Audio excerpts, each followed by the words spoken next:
সাথে ভারতের অবকাঠামো ভিত্তিক সংযোগ প্রকল্পগুলোর সাময়িক স্থগিতকরণ শুধু অর্থনৈতিক নয়, কৌশলগত দিক থেকেও বেশ তাৎপর্যপূর্ণ। সেই দিক থেকে ভারত ও বাংলাদেশের মধ্যে রেলপথে যোগাযোগ সম্প্রসারণ শুধু অবকাঠামোগত উন্নয়ন নয়, বরং এটি এক প্রকার আঞ্চলিক কূটনীতির কৌশল।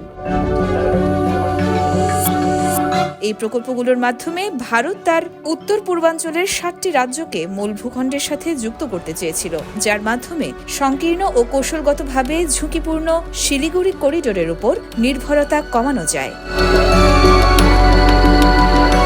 সেই লক্ষ্যে ভারতের তরফ থেকে প্রায় 5,000 কোটি রুপির এক রেল প্রকল্প হাতে নেওয়া হয়, যার মাঝে আখাউড়া থেকে আগরতলা, খুলনা থেকে মংলা এবং ঢাকা থেকে জয়দেবপুর প্রকল্প বিশেষভাবে উল্লেখযোগ্য। কিন্তু দিল্লি থেকে ঢাকাগামী উন্নয়নের সেই ট্রেন আপাতত থেমে গেছে। প্রায় 5,000 কোটির ভারতীয় অর্থায়নে চলমান ও প্রকল্পিত রেল প্রকল্পগুলো হঠাৎ করেই স্থগিত ঘোষণা করেছে ভারত সরকার। কারণ হিসেবে ভারত উল্লেখ করেছে বাংলাদেশের রাজনৈতিক অস্থিরতা ও ভারতীয় শ্রমিকদের নিরাপত্তা সংক্রান্ত উদ্বেগের কথা। এই স্থগিতাদেশ সরাসরি প্রভাব ফেলছে 3টি বড় প্রকল্পে এবং 5টি সম্ভাব্য রুটের জরিপ কাজেও। সবচাইতে উল্লেখযোগ্য প্রকল্পগুলোর মাঝে রয়েছে আখাউড়া থেকে আগরতলা রেল সংযোগ। ভারত সরকারের অনুদানে 12.24 কিলোমিটার দীর্ঘ এই রেলপথের 6.78 কিলোমিটার বাংলাদেশ অংশে অবস্থিত। খুলনা থেকে মংলা রেলপথ প্রায় 3,300 কোটি রুপির এই প্রকল্প মংলা বন্দরকে বাংলাদেশের প্রধান রেল নেটওয়ার্কের সাথে যুক্ত করার কথা ছিল।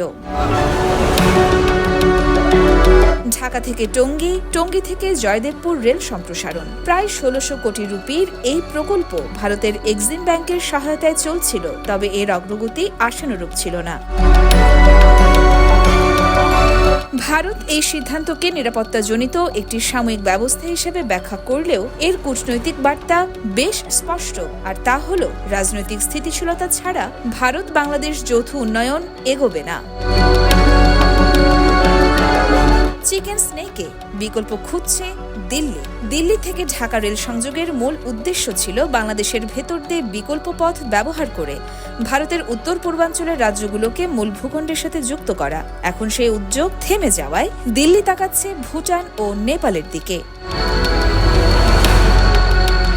দেশটির নতুন পরিকল্পনায় উঠে এসেছে বিহার ও উত্তরপ্রদেশের রেলপথের দ্বিগুণ ও চতুর্মাত্রিকীকরণ, বিরাটনগর থেকে নিউমাল ও গলগলিয়া থেকে ভদ্রপুর কাজুলিবাজার রুটে নেপাল ভারত সংযোগ প্রকল্প, কুমেদপুর থেকে আমবাড়ি ফালাকাটা এবং পশ্চিমবঙ্গ থেকে বিহার সংযোগে নতুন রেলপথ নির্মাণ। এখন প্রশ্ন হচ্ছে, এতে বাংলাদেশের জন্য কি বার্তা রয়েছে? বাংলাদেশ দক্ষিণ এশিয়ায় ভারতের বৃহত্তম বাণিজ্য অংশীদার হলেও সাম্প্রতিক সময়ে দেশটিতে ঘটে যাওয়া রাজনৈতিক পট পরিবর্তন এবং ডক্টর ইউনূসের নেতৃত্বে চলমান পরিস্থিতি দিল্লির দীর্ঘমেয়াদী অবস্থায় চির ধরাচ্ছে। একই সাথে ভারতের এক দেশ বহু বিকল্প নীতির প্রকাশ ঘটেছে এই সিদ্ধান্তে।